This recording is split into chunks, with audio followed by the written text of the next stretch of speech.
पारिस्थितिकी तंत्र इकोसिस्टम के बारे में हम पढ़ रहे थे और इसमें अजैविक घटक अबायोटिक फैक्टर्स के बारे में पढ़ चुके थे। सेकंड हमने लिखा था जैविक घटक, और जैविक घटक में बायोटिक फैक्टर इनको कहते हैं।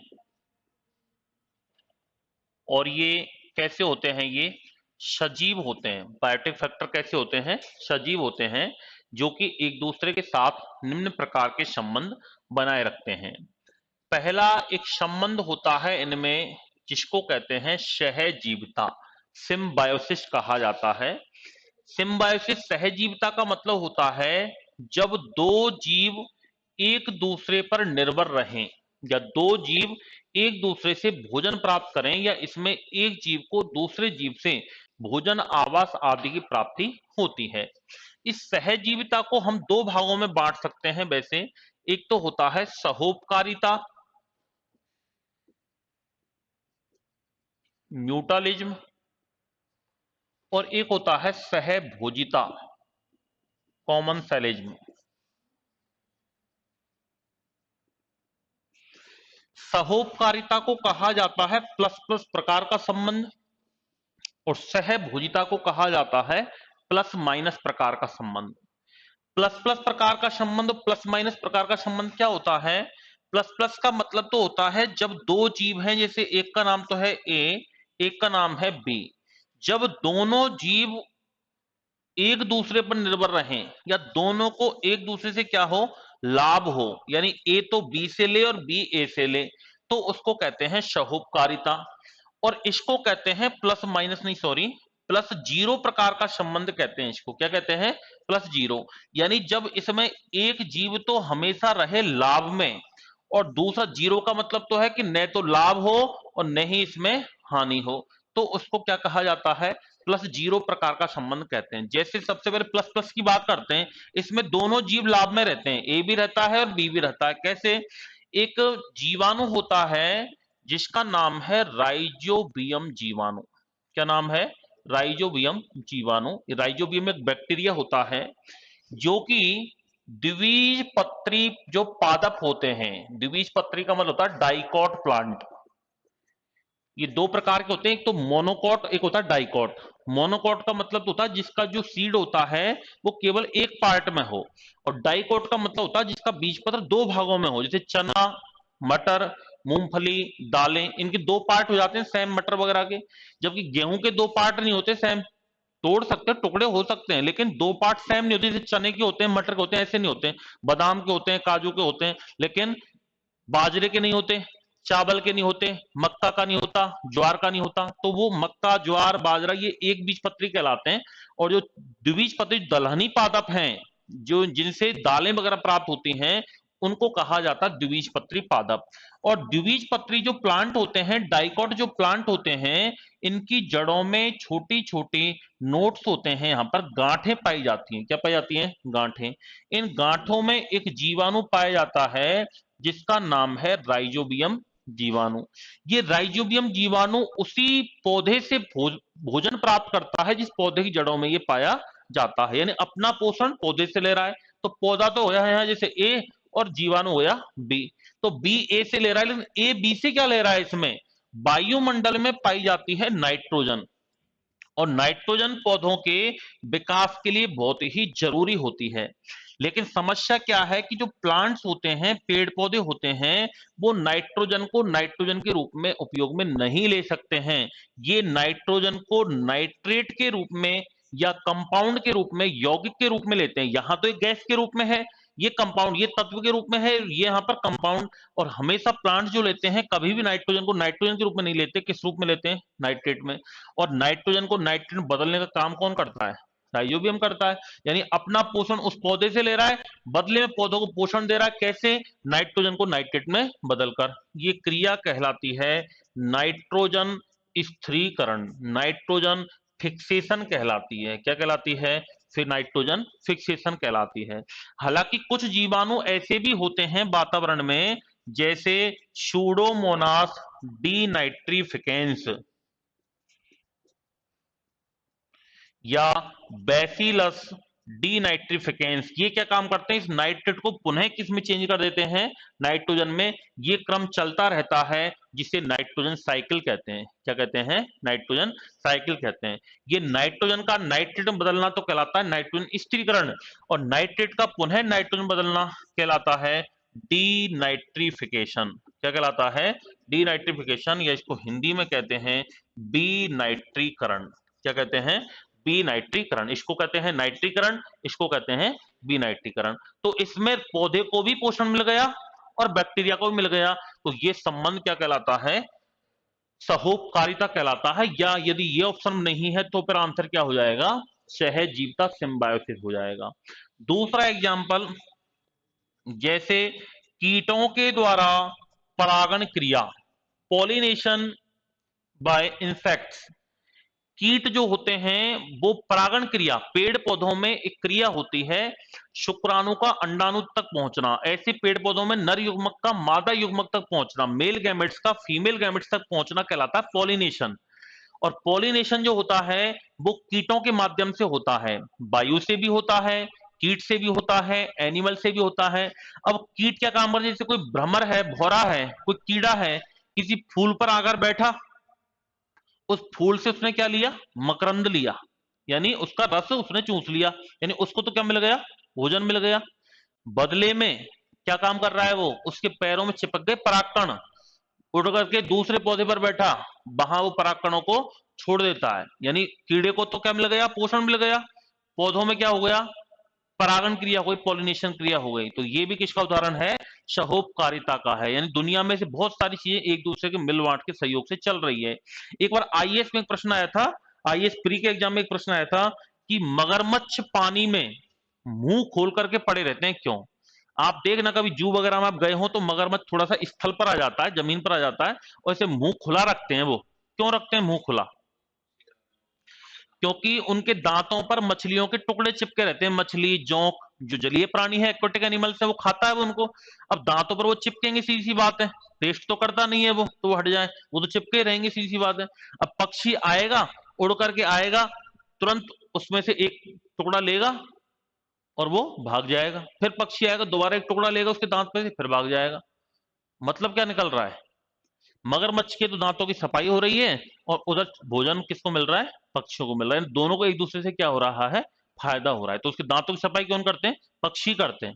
कभी कभार श्वास ले लेता तो अंदर भी चल जाते होंगे बेचारे। ये जो पूरा ही खाना हो कि चल ठीक है, अभी तो फिलहाल तो कुछ भूख लग रही है, पर इतने से तो उसको कुछ होता नहीं है, इसलिए आदमी ये सोचता है चल ठीक है कोई बात नहीं, तो फिर वो सफाई होती रहती है। तो वो क्या है, एक तरीके से सहजीविता का उदाहरण है। तो ये सारे सहजीवी के ही उदाहरण है। और सहभोजिता का मतलब होता है जिसमें एक जीव तो हमेशा लाभ में रहे, दूसरा न तो लाभ में है और न ही क्या है, हानि में है, उसको क्या कहते हैं, सहभोजिता। जैसे इसका उदाहरण है अधिपादप, या इनको कहा जाता है एपीफाइट्स। क्या कहते हैं इनको, अधिपादप कहते हैं। अधिपादप का मतलब होता है, अधिपादप जिस पौधे पर निर्भर रहता है। देखो एक तो होता है परजीविता या परपोषिता, पैरासाइटिज्म, एक होता है एपिफाइटिज्म। परपोषी को तो कहते हैं प्लस माइनस प्रकार का संबंध, और अधिपादप को कहते हैं सहभोजिता वाला संबंध या प्लस जीरो। प्लस जीरो का मतलब तो है कि एक तो हमेशा लाभ में रहेगा, दूसरा न तो लाभ में नहीं हानि में। लेकिन परपोषी का मतलब है कि एक तो लाभ में रहेगा और दूसरा हमेशा हानि में रहेगा। जैसे अमरवेल, अमरवेल जो होती है, अमरवेल जिस पौधे पर निर्भर रहती है उस पौधे के पोषक तत्वों को अंदर अपने अंदर सकिंग कर लेती है, ले लेती है। तो दूसरा पौधा तो सूख जाता है, उसको तो है हानि, अमरवेल को क्या है, फायदा। तो उसको क्या कहते हैं, प्लस माइनस प्रकार का संबंध कहते हैं। क्या कहते हैं, प्लस माइनस। जबकि अधिपादप जिस पर निर्भर है, ये केवल और केवल आवास के लिए निर्भर रहता है दूसरे पौधे पर।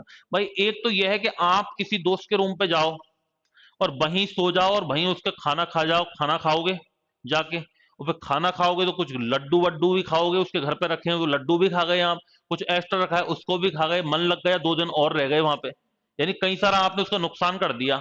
तो उसमें तो क्या है कि एक तो आ गया प्लस में और एक आ गया माइनस में, तो वो तो है परपोषी एक तरीके से। एक वो है कि भैया आज आज केवल मैं खाना तो खा के आया हूँ होटल पे, तू मुझे सुला ले बस, तो ठीक है भाई सो जा, कोई बात नहीं, किराया तो वैसे भी दे रहा हूं मैं तो। अब सोकर और सुबह आप जाग के आ गए बिना चाय पिए, तो वो क्या है, अधिपादप, यानी उसको नुकसान आपसे कुछ नहीं हुआ, आपको सुला दिया आपने, कोई बिस्तर तो फाड़े नहीं उसकी एक रात में, आप तो सो के आ गए, तो वो तो प्लस माइनस यानी प्लस जीरो प्रकार का एक लाभ में है। लाभ में वो कैसे करते हैं, सोना तो मिल गया, तो वो तो लाभ में ही है होने को, तो जिसको व्यवस्था नहीं थी, लेकिन दूसरे को उससे कोई ऐसी हानि नहीं हुई, कोई बहुत करोड़ों का नुकसान नहीं हुआ, लेकिन इसमें हो गया। ठीक है, क्योंकि प्लस माइनस प्रकार संबंध है। तो ये एक होता है सहभोजिता, ये प्लस जीरो प्रकार का संबंध होता है, और परपोषिता प्लस माइनस प्रकार का होता है। जैसे आपके बालों में जू वगैरह पाई जाती हैं, ये भी कौन सा संबंध है, परपोषी संबंध है। जू आपका खून पीती है, अपना खून पीती है, मस्त रहती है, आवास भी कर रही है, घर भी बना रखा है और पोषण भी ले रही है। ठीक है, लेकिन हमको क्या है, उससे कोई फायदा नहीं है, नुकसान है, निकालने पड़ते हैं और हमारा खून भी पी रही है, डबल नुकसान है। तो ये भी किस प्रकार संबंध है, प्लस जीरो। कुत्ते के कान में बग लगी रहती है, जानवरों के चीचड़े वगैरह लगे रहते हैं, छोटे छोटे कीड़े लगे रहते हैं, उनको खाते हैं वो। मगरमच्छ है, मगरमच्छ क्या करता है, अपना खून पीता है, मस्त रहता है, आराम से नाचता रहता है दिन भर, और दिन में सोता है, रात को नाचता है। यानी मगरमच्छ तो क्या है, फायदे में है, और हम क्या है, नुकसान में, हमारा वो खून पीता है। तो ये भी क्या है, परपोष संबंध है। एक होता है परभक्षिता, प्रीडेटिज्म रिलेशन। प्रीडेटिज्म का मतलब होता है जब एक जीव पोषण के लिए दूसरे का भक्षण ही कर जाए, खत्म ही कर दे जिंदगी से उसको। ये तो पोषण ही ले रहे हैं एक दूसरे से। एक होता है कि खत्म अगला, जैसे कुत्ता निगल जाता है किसको, चूहे को, बिल्ली चूहे को ही खा जाती है पोषण के लिए, कई बार आप भी मच्छर को खा जाते हो, गलती से चला जाता है ना अंदर, तो परभक्षी तो हो गए वो एक तरीके से। छिपकली काट देती है, छिपकली कीड़े को निकल जाती है, मगरमच्छ निकल जाता है छोटे छोटे कीड़ों को, छोटे क्या हो तो बड़े को ही निकल जाता है, अपन जैसे कीड़े को निकल जाता है। तो ये सब परभक्षिता, यानी अलग अलग प्रकार के संबंध होते हैं। कोई तो केवल पोषण ही ले रहा है, कुछ जीव ऐसे भी अलग जीव को खत्म ही कर देते हैं बिल्कुल। कुत्ता है, खा जाता है, छोटे छोटे कीड़ों को खा जाता है। चिड़िया वगैरह है, छोटे छोटे कीट वगैरह होते हैं मिट्टी के अंदर, उनको खा जाती है। तो ये क्या है, परभक्षिता ही कहलाती है ये। पेड़ पौधों में भी ऐसा होता है, प्लांट्स के अंदर भी ऐसा होता है। प्लांट्स में आप सुने होंगे कुछ पौधे होते हैं जिनको कीटभक्षी पादप कहते हैं, जैसे एल्ड्रोवंड्रा, डायोनिया, बीनस फ्लाईट्रैप, यूट्रिकुलेरिया, घटपर्णी पादप, पिचर। ठीक है, ये सारे पौधे क्या होते हैं, जैसे कोई घटपर्णी एक पादप होता है जिसका संरचना घटनुमा होती है, गड़ेनुमा। कोई कीट आकर बैठा, वो बैठ जाएगा, फिसल करके कीट अंदर गिर जाता है, और उसका ढक्कन बंद हो जाता है उस पौधे का। पत्ती होती है, जैसे ही कीट अंदर गया, उसका ऐसे पत्तियां ऐसे आगे से बंद हो जाती हैं। अब कीट बेचारा अंदर रह गया, बाहर कैसे निकलेगा, तुरंत क्या होगा, मशीनरी चालू होगी पौधे की, उसमें अंदर निकलते हैं पाचक रस, और वो पाचक रस उस कीड़े का बस में क्या कर देते हैं, डाइजेशन कर देते हैं, पाचन कर देते हैं। उनको कहते हैं कीटभक्षी पादप। अब ऐसा पौधे ने क्यों किया, क्योंकि कीड़ों में सबसे ज्यादा पाई जाती है नाइट्रोजन, और नाइट्रोजन पौधों के विकास के लिए सबसे महत्वपूर्ण तत्व है। एक बार प्रश्न आया था ये कि कीटभक्षी पादप कीटों से किस तत्व की आपूर्ति करते हैं, किस तत्व की सप्लाई होती है, नाइट्रोजन की होती है। कीड़े मकोड़ों में सबसे ज्यादा नाइट्रोजन होता है। मतलब प्रोटीन के लिए आप कीड़े मकोड़े भी खा सकते हो, क्योंकि प्रोटीन एक ऐसा तत्व है जिसको नाइट्रोजनी पदार्थ भी कहते हैं, मैंने आपको बताया था। प्रोटीन को क्या कहते हैं, नाइट्रोजीनियस एलिमेंट कहते हैं। जैसे एक विज्ञान प्रगति बुक आती है, मैंने शायद पहले भी आपको बताया था, जैसे हमारे यहाँ ये पिज्जा वगैरह चलता है ना, तो पिज्जा पे क्या रखे रहते हैं, ऐसे शिमला मिर्ची रखी रहती है, कहीं कहीं से प्याज का टुकड़ा रखा रहता है, कहीं टमाटर होता है, कहीं कुछ होता है, कहीं पनीर का होता है। ऐसे विदेशों में कहीं कीड़े रखे रहते हैं, कहीं लाल कीड़ा रखा हुआ है, कहीं काला रखा हुआ है, कहीं लाइट वाला रखा हुआ है, कहीं दूसरा रखा हुआ है। तो अलग अलग तरह के कीड़े, मतलब उसमें नाइट्रोजन ज्यादा होता है, तो कीड़ों को खाते हैं। जैसे वुहान में ये वायरस फैला, ये वहां तो जीवों को खाते हैं। तो ऐसे हर कई जगह, जैसे चीन में सांपों को भी खाते हैं, वहां पे सांपों को खाते हैं, तो ऐसे कीड़े मकोड़े भी खाए जाते हैं। कीड़े मकोड़ों में सबसे ज्यादा नाइट्रोजन होता है, और जिसमें जितना नाइट्रोजन होगा ना, उतना ही उससे प्रोटीन मिलेगी। यानी प्रोटीन का अच्छा सोर्स है ये, अच्छा रिसोर्स है ये। तो इस प्रकार की क्या पाए जाते हैं, एक दूसरे से संबंध पाए जाते हैं ये। एक होता है सेपेरोफाइटिज्म, मृतोपजीविता, जो सड़े गले मृत पदार्थों से पोषण प्राप्त करता है। कुछ जीव ऐसे भी तो हैं जो सड़े मरे हुए जीवों से भोजन प्राप्त करते हैं। जैसे जानवर मर गया, आपने उसको डाला है किसी खेत में, बैक्टीरिया पनपेंगे, फंगस पनपेगा उस पर, और बैक्टीरिया फंगस उसको क्या कर देते हैं, डिकम्पोज कर देते हैं, मिट्टी के अंदर उसको मिला देते हैं। इनको तो प्रकृति के सफाई कर्मी भी कहा जाता है। बैक्टीरिया और फंगस का होना दुनिया में जरूरी है। आप सोचो यदि बैक्टीरिया फंगस नहीं होते तो कितने सारे जीव फैलते और फिर बदबू फैली रहती, इनको कोई अपघटन करने वाला ही नहीं मिलता। कोई चीज सड़ गई उसका अपघटन कौन करता है? फंगस ही तो करता है, उसको मिट्टी में मिला देता है। तो जीवाणु, बैक्टीरिया और फंगस को तो प्रकृति का सफाई कर्मी कहते हैं, और ये मरे हुए जीवों से भोजन प्राप्त करते हैं, तो उनको क्या कहेंगे? सेपेरोफाइटिज्म या मृतोपजीवी कहेंगे उनको। तो इस प्रकार के संबंध पाए जाते हैं। तो नीचे लिखना, जैविक घटक में आपने एक लाइन लिखी थी कल कि ये सजीव होते हैं जो कि प्राय एक दूसरे के साथ निम्न प्रकार के संबंध बनाए रखते हैं। ऐसा कुछ लिख लिया था क्या आपने? नहीं लिखा था? चलो तो हेडिंग डालो, जैविक घटक। जैविक घटक, और इसमें लिखो ये प्राय सजीव होते हैं, ये प्राय सजीव होते हैं जो कि आपस में एक दूसरे के साथ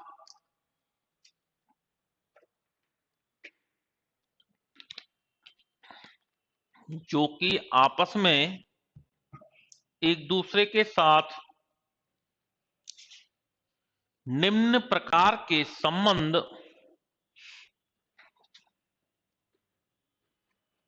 निम्न प्रकार के संबंध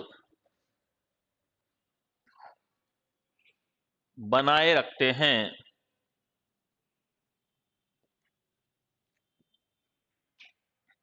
निम्न प्रकार के संबंध बनाए रखते हैं।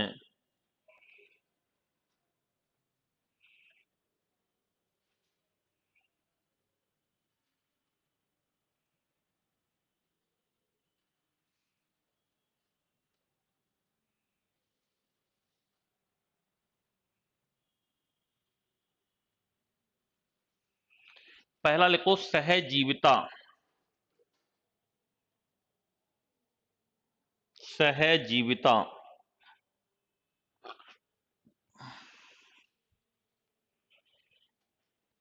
सहजीविता, इसको होते हैं सिम्बायोसिस। सहजीविता में लिखना, इसमें एक जीव दूसरे जीव पर इसमें एक जीव दूसरे जीव पर भोजन, आवास आदि के लिए भोजन, आवास आदि के लिए निर्भर रहता है।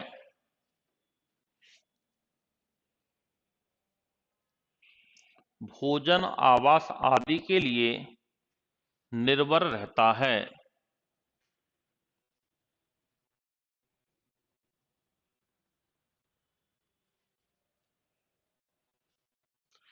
यह दो प्रकार से होता है। यह दो प्रकार से होता है।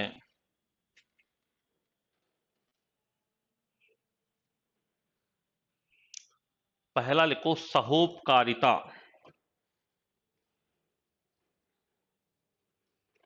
सहोपकारिता,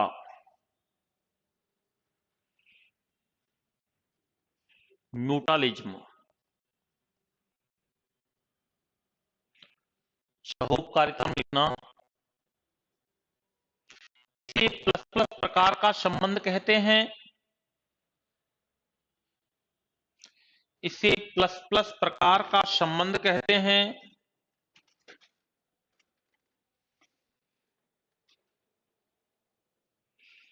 क्योंकि इसमें दोनों जीवों को क्योंकि इसमें दोनों जीवों को एक दूसरे से लाभ होता है।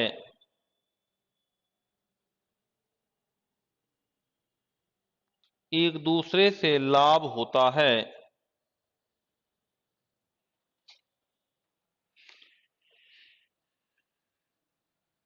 जैसे जैसे पहला एग्जांपल लिखो, राइजोबियम नामक जीवाणु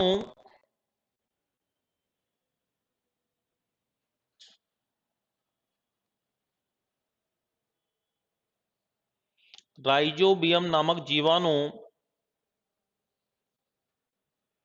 द्विबीजपत्री पादपों की, डाइकोट प्लांट, द्विबीजपत्री पादपों की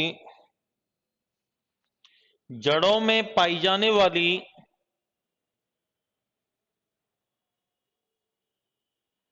जड़ों में पाई जाने वाली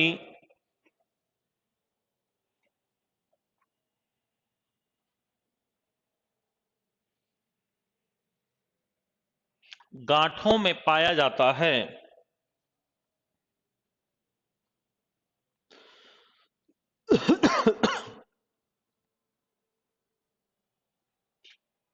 गांठों में पाया जाता है तथा यह जीवाणु अपना पोषण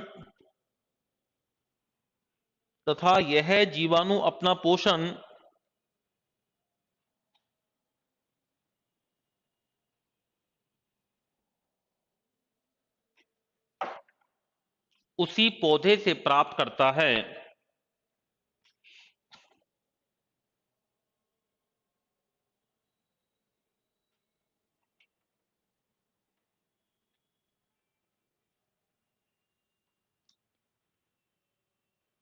उसी पौधे से प्राप्त करता है तथा बदले में वायुमंडल में पाई जाने वाली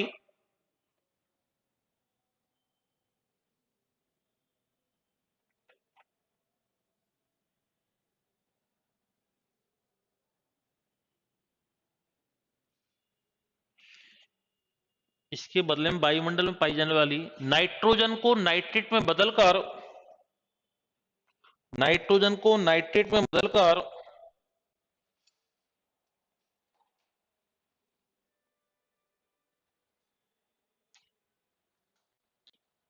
पौधों को पोषण प्रदान करता है। पौधों को पोषण प्रदान करता है।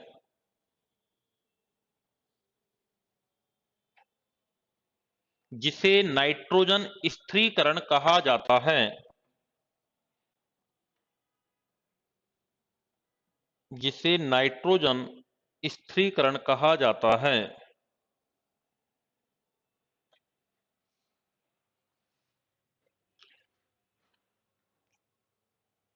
नाइट्रोजन स्थिरीकरण कहा जाता है। पैराग्राफ चेंज कर लिखो। वातावरण में कुछ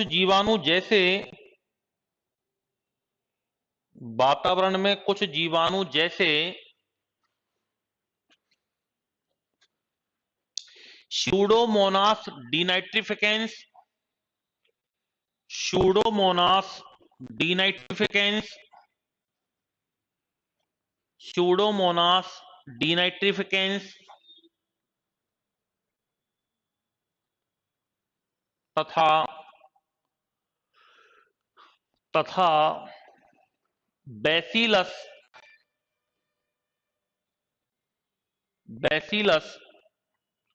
डिनाइट्रिफिकेंस नामक जीवाणु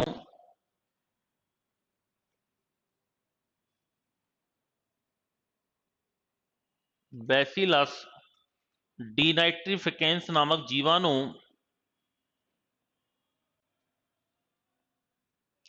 वायुमंडल में पाई जाने वाली ये लिखना जीवाणु नाइट्रेट को पुनः नाइट्रोजन में बदल देते हैं। नाइट्रोजन में बदल देते हैं।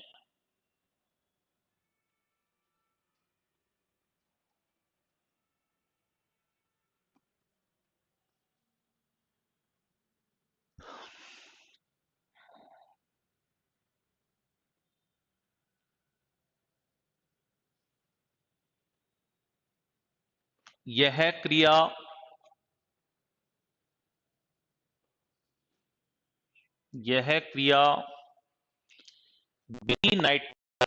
डिनाइट्रिफिकेशन विनाइट्रीकरण डिनाइट्रिफिकेशन कहलाती है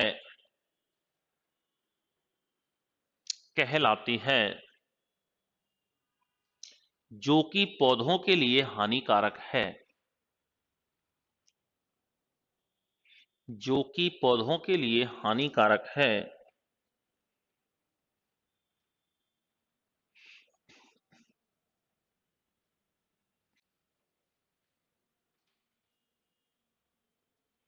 यह प्रक्रम चलता रहता है।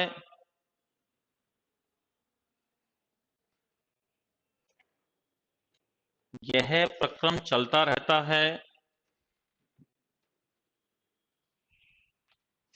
जिसे नाइट्रोजन चक्र, नाइट्रोजन साइकिल,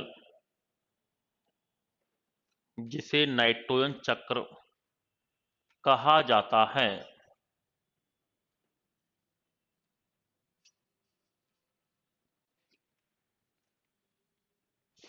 नाइट्रोजन चक्र कहा जाता है।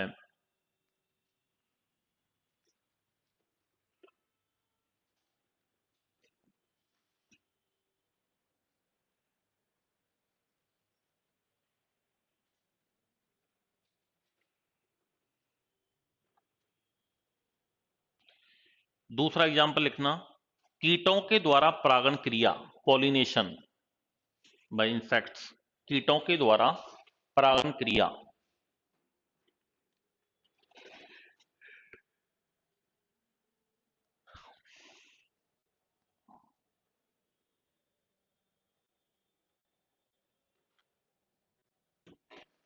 इसमें लिख लो, कीट फूलों से मकरंद प्राप्त करते हैं। कीट फूलों से मकरंद प्राप्त करते हैं, भोजन प्राप्त करते हैं।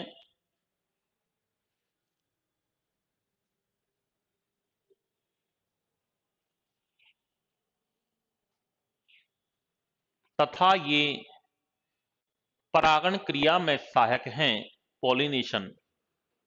तथा ये परागण क्रिया में सहायक हैं। तथा ये परागण क्रिया में सहायक हैं।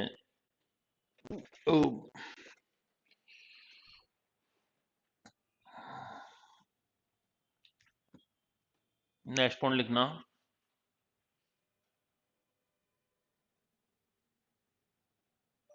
तीसरा लिखो, मगरमच्छ जल में मुंह खोलकर,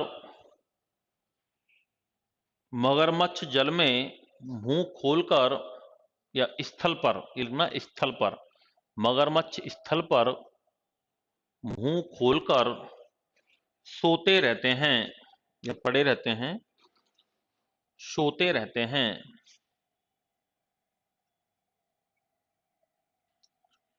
क्योंकि इसके दांतों पर चिपके हुए मछली, जोंक आदि के टुकड़ों को, इसके दांतों पर चिपके हुए मछली, जोंक आदि के टुकड़ों को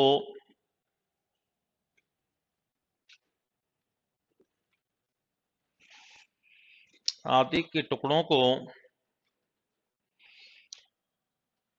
पक्षियों द्वारा,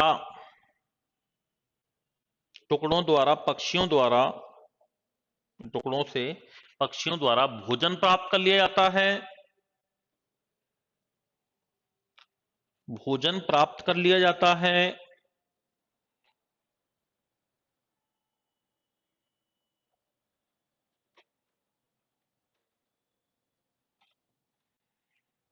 तथा मगरमच्छ के दांतों की सफाई हो जाती है।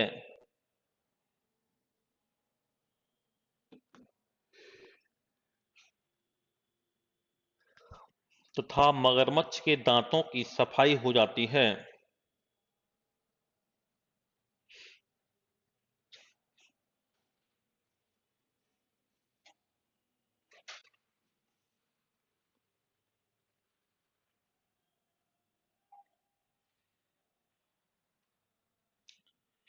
अगला पॉइंट लिखना, ये तो हो गया तीनों एग्जाम्पल सहुपकारिता के हो गए, ठीक है। अब लिखो सहभोजिता, कॉमन सेलिज्म,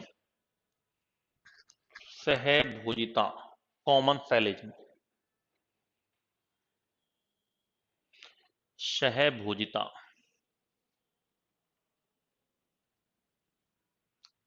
को इसे प्लस जीरो प्रकार का संबंध कहते हैं।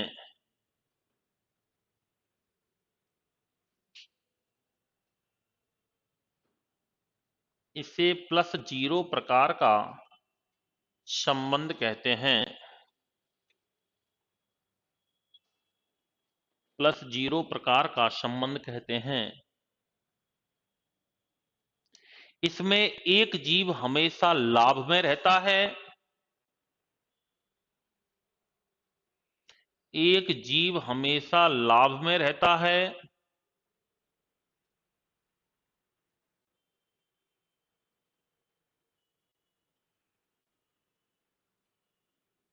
तथा दूसरा जीव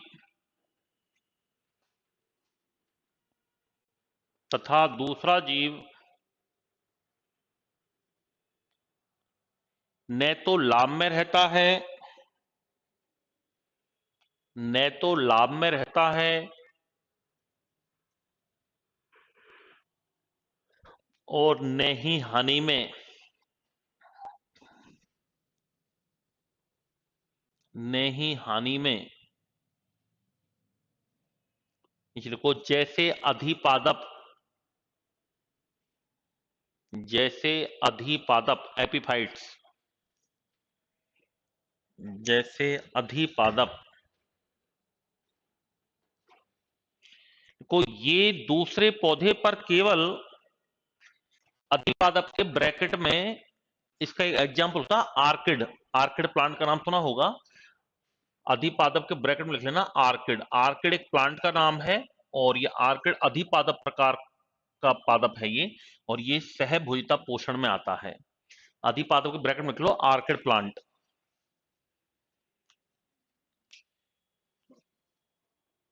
यह दूसरे पौधे पर केवल आवास के लिए, यह दूसरे पौधे पर केवल आवास के लिए निर्भर रहता है, केवल आवास के लिए निर्भर रहता है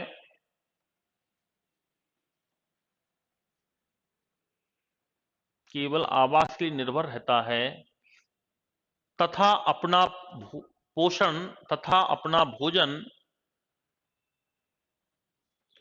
बिलामेन ऊतक, बिलामेन टिश्यू, बिलामेन ऊतक की सहायता से वातावरण से प्राप्त करता है।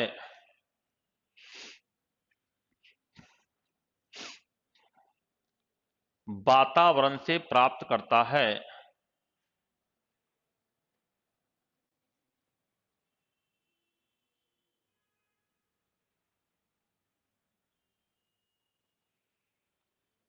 दूसरा एग्जाम्पल क्या हो सकता है इसका सहभोजिता का?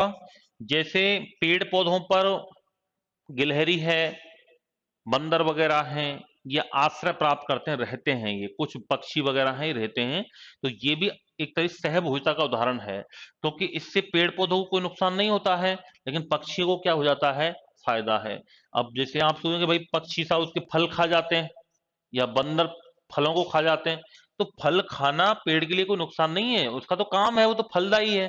उसकी तरफ से तो बंदर खाए चाहे आप खाओ एक ही बात है। पेड़ की तरफ से तो बंदर खाए फल तो एक ही बात है और आप खाओ तो एक ही बात है उसके लिए। तो दूसरा एग्जांपल लिखना, वृक्षों पर, वृक्षों पर पक्षी मेंढक,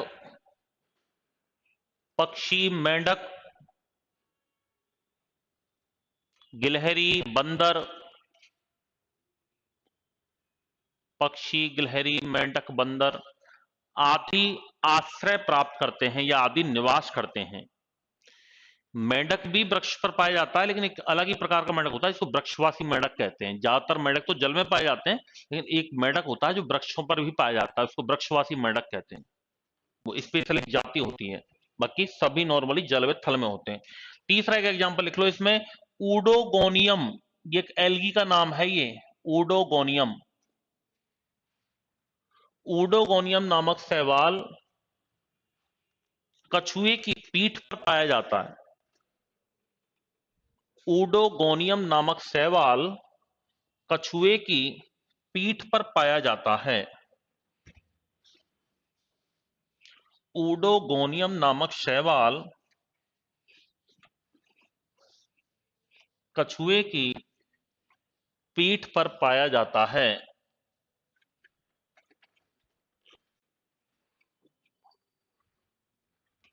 तो ये दूसरा क्या हो गया, सहभोजिता। तो आपको देखना है कि कौन सा प्लस प्लस है, कौन सा प्लस जीरो है और किस प्रकार का संबंध है। डायरेक्ट हो सकता है, एक बार प्रश्न आया हुआ है, जैसे एक बार प्रश्न पूछा था आरपीएससी ने, ऐसा संबंध जिसमें दोनों को एक दूसरे से लाभ होता है, उस संबंध को क्या कहते हैं, सहोपकारिता कहते हैं।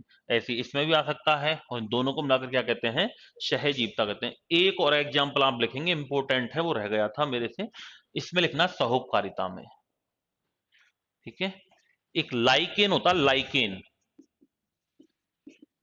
लाइकेन एक सहजीवी वनस्पति है ये, या इसको सहोपकारी वनस्पति कहते हैं, सहोपकारी वनस्पति कहते हैं लाइकेन को। और लाइकेन जो होता है, एक प्रश्न आता है कई बार, ये आईएएस में भी एक बार प्रश्न आया हुआ है कि लाइकेन किस किस से मिलकर बनता है। तो याद रखना, लाइकेन फंगस प्लस एल्गी, इन दोनों से मिलकर बनता है। अब होता क्या है कि कवक तो शैवाल को देता है जल व खनिज लवण। क्या देता है, जल व खनिज लवण। और शैवाल कवक को देता है भोजन, क्योंकि शैवाल आते हैं पेड़ पौधों में, और पेड़ पौधे फोटोसिंथेसिस मैकेनिज्म के द्वारा पोषण भोजन बना लेते हैं, जबकि कवक में फोटोसिंथेसिस नहीं होता है। तो शैवाल तो इसको क्या देता है, भोजन, और ये क्या देता है इसको, जल व खनिज लवण। अब जल व खनिज लवण की शैवालों में कमी कैसे रहती है, एक पेड़ पौधों में एक विशेष प्रकार की वनस्पति होती है, इसको कहते हैं थैलोफाइटा। शैवाल जो आते हैं ना, वो थैलोफाइटा प्रकार की वनस्पति है, मतलब पादप जगत को भी तीन भागों में बांटा गया है। भाई दुनिया में पेड़ पौधे तो बहुत सारे हैं, और उनके लक्षण भी अलग अलग हैं। कोई जल पर है, कोई थल पर है, कोई दोनों पर है, कोई एक बीज पत्र वाला है, कोई दो बीज पत्र वाला है, कुछ ऐसे होते हैं जिसमें जड़ ही नहीं पाई जाती है। तो सबको एक साथ तो रख नहीं सकते। भाई दुनिया में जीव बहुत सारे हैं ना, किसी की पूंछ है, कोई लंगूर है, कोई बंदर है, कोई भैंस है, कोई मनुष्य है, कोई जीव है, कोई छोटा मेंढक है, कोई कीड़ा है। तो इनको एक जगह थोड़ी रखा है, हमको स्तनधारी में रखा है सभी को। सरीसृप को जो रैंकर चलते हैं उनको रेप्टाइल्स में रख दिया, जो जल में मछली वगैरह इनको पीसीजी में रख दिया, जो जल व थल दोनों पर होते हैं उनको उभयचर में रख दिया। ठीक है, इसके अलावा और भी, ये तो वर्टिब्रेट्स में हो गया, नॉन वर्टिब्रेट्स में भी संघ होते हैं, पोरीफेरा, सीलंट्रेटा, इकाइनोडर्मेटा, डर्मेट, इसके अलावा प्लेटीहेल्मिन्थीज, एस्केल्मिन्थीज। तो जैसे लक्षण उस आधार पर जीवों को रख दिया गया है। तो ऐसे ही थैलोफाइटा, एक होता है ब्रायोफाइटा, एक होता है टेरिडोफाइटा। फिर इस टेरिडोफाइटा को फिर से दो भागों, तीन भागों में बांटा गया है। सॉरी, टेरिडो नहीं, यहाँ पे ट्रैक्योफाइटा होता है। फिर ट्रैकियो को फिर से तीन भागों में बांटा गया है, टेरिडो, एंजियोस्पर्मी, और एक होता है जिम्नोस्पर्मी। फिर एंजियोस्पर्मी को फिर दो भागों में बांटा गया है, मोनोकॉट, और एक होता है डाइकॉट। ऐसे सब पूरे प्लांट्स इसके अंदर आ चुके हैं। तो शैवाल थैलोफाइटा में होते हैं, और शैवालों का एक विशिष्ट लक्षण होता है, थैलोफाइटा का मतलब होता है जिसमें ना तो जड़ पाई जाती हो, ना तना पाया जाता हो, ना ही पत्ती पाई जाती हो, ऐसे पौधों को शैवाल कहते हैं। आपने काई वगैरह देखी होगी, काई में जड़ होती है क्या, पत्ती होती है, तना होता है, कुछ नहीं होता। तो वो किस में आते हैं, थैलोफाइटा में। अब जब जड़ नहीं होगी तो जल व खनिज लवणों का अवशोषण कैसे होगा, और जब पत्ती नहीं है तो भोजन का निर्माण किसमें होगा, यानी ना तो भोजन बनता है और ना ही इसमें जल व खनिज लवण। तो जल व खनिज लवण कवक तो किसको देगा, शैवाल को, क्योंकि शैवाल में तो ये चीज है नहीं। अब कवक की क्या समस्या है, कवक के पास जल व खनिज लवणों का सामान तो है, लेकिन इस पर भोजन नहीं है। तो शैवाल कवक को क्या देता है, भोजन। और इन दोनों से मिलकर जो वनस्पति बनती है उसको क्या कहते हैं, लाइकेन। ये जो पहाड़ पर्वतमालाएं जो होती है ना, पहाड़ों पर ऐसे गोल रंगीन चट्टानों के रूप में, ऐसे धब्बों के रूप में पाई जाती है वनस्पति।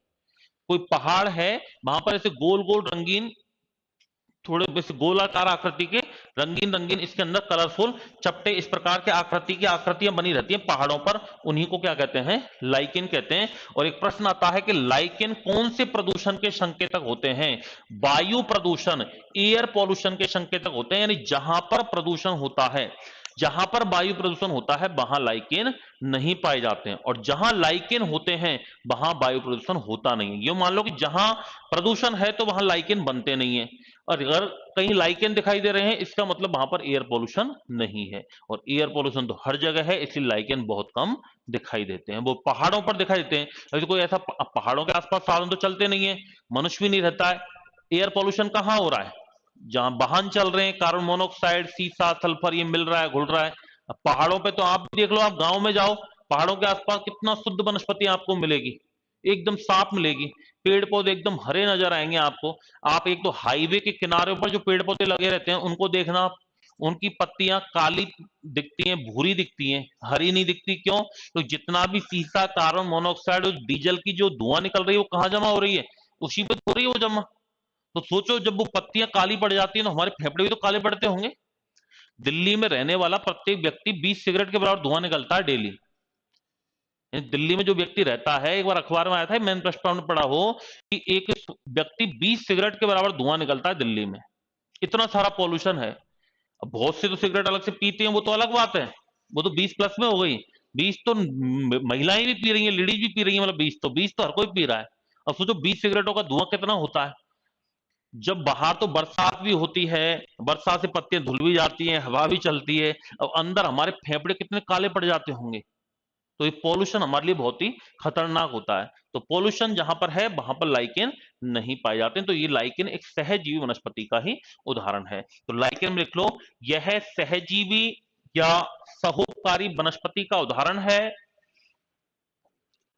यह सहजीवी या सहोपकारी वनस्पति का उदाहरण है। सहजीवी या सहोपकारी वनस्पति का उदाहरण है।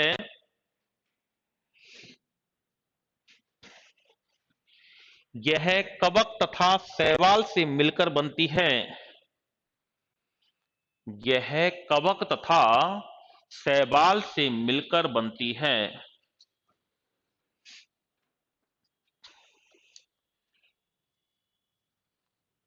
इसमें कवक शैवाल को इसमें कवक शैवाल को जल तथा खनिज लवण प्रदान करता है, वाटर एंड मिनरल्स। इसमें कवक शैवाल को जल तथा खनिज लवण प्रदान करता है।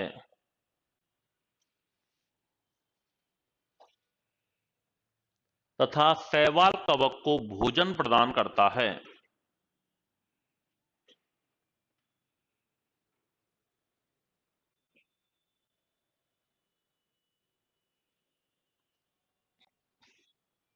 तथा शैवाल कवक को भोजन प्रदान करता है। नीचे लिखो, जहां पर वायु प्रदूषण होता है,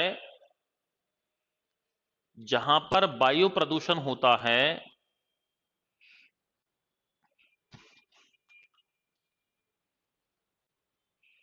वहां लाइकेन वनस्पति नहीं पाई जाती है। जहां पर वायु प्रदूषण होता है वहां पर लाइकेन वनस्पति नहीं पाई जाती है।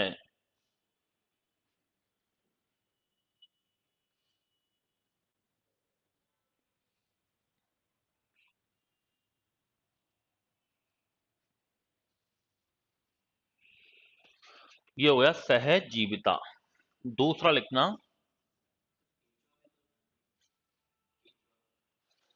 किसमें?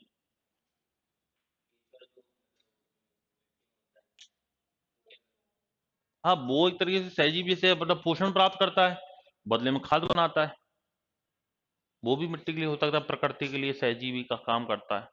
मृदा का उर्वरता मीटर कहते हैं उसको, किसान का मित्र कहा जाता है।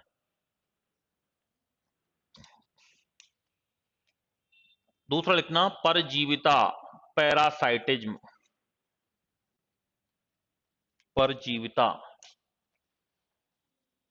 पैरासाइटिज्म। परजीविता का मतलब होता है इसमें एक जीव दूसरे जीव से पोषण प्राप्त करता है। नीचे लिखो, इसे प्लस माइनस प्रकार का संबंध कहा जाता है। इसे प्लस माइनस प्रकार का संबंध कहा जाता है। इसे प्लस माइनस प्रकार का संबंध कहा जाता है।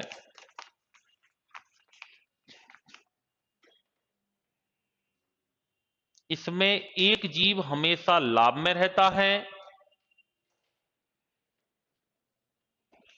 इसमें एक जीव हमेशा लाभ में रहता है।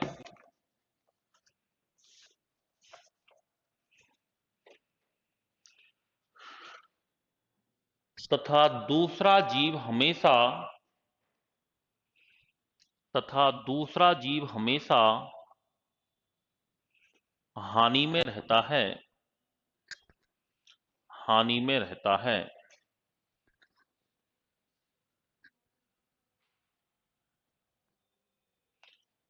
जैसे जूं, खटमल, छोटे छोटे कीड़े,